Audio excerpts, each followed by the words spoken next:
In today's episode, I'm going to share with you a common mistake that new tomato gardeners often make without even knowing it can destroy your tomato harvest.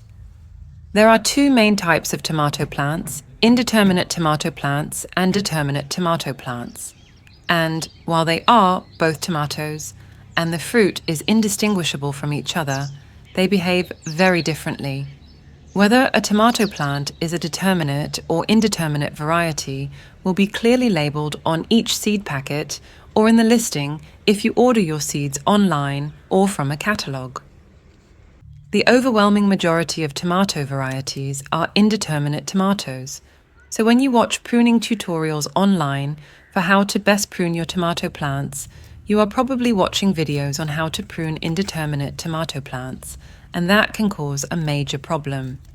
Indeterminate tomato plants are vines that will grow to an indeterminate length, meaning it will continue to grow until it is killed off either by pests, disease, or weather, most commonly frost and freeze.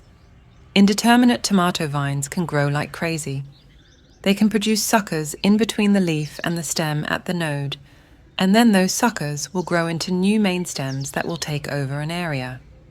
For that reason, when you look online for tomato pruning tutorials, they usually tell you to remove most of the suckers on the tomato plant itself to control the growth and try to keep it to one or two main stems.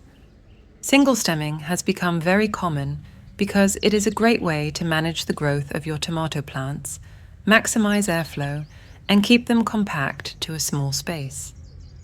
The problem is, this method of pruning only works for indeterminate tomato varieties. If you do this to determinate varieties, you will absolutely destroy your harvest.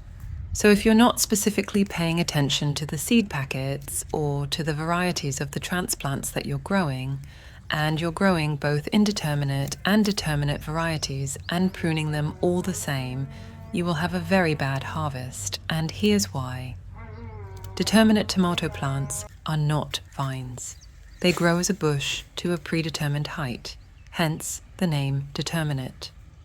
Depending on the variety you grow, they are anywhere from 2 to 4 feet tall at maturity. So it's very important that you treat them differently because they grow in an entirely different way. Determinate tomatoes need to sucker as much as possible because they have a very stocky short stem, and it's all of those suckers that grow off at 45-degree angles at the nodes that produce all of the flowers that then become your fruit. So if you prune them like an indeterminate and remove those suckers, you will not get flowers and you will not get fruit. In fact, determinate tomatoes basically shouldn't be pruned at all. The only acceptable growth that you can remove from determinate tomatoes are leaves and suckers below the first flower cluster. Once you see a flower cluster, you should not remove any of the leaves, but other than that little bit of pruning, there's really nothing else that you should do to it.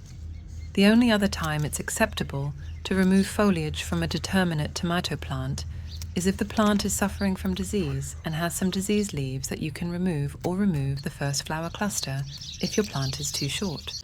So if you're new to growing tomatoes, make sure you keep these things in mind.